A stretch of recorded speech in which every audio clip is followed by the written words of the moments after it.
یاسر قنبرلو یه شعری داره میگه که زیر مجموعه خودم هستم، مثل مجموعه‌ای که سخت تهیست. در سرم فکر کاشتن دارم، گرچه باغ من از درخت تهیست.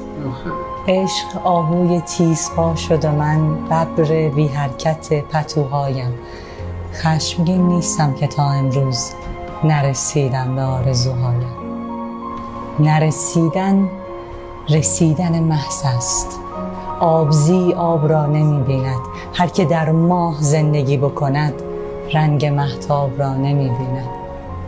دوری و دوستی حکایت ماست.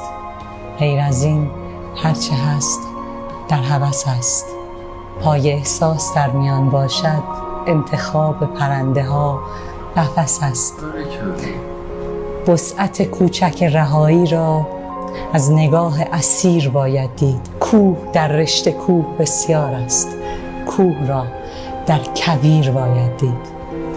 گرچه باغ من از درخت تهیست، در سرم فکر کاشتن دارم.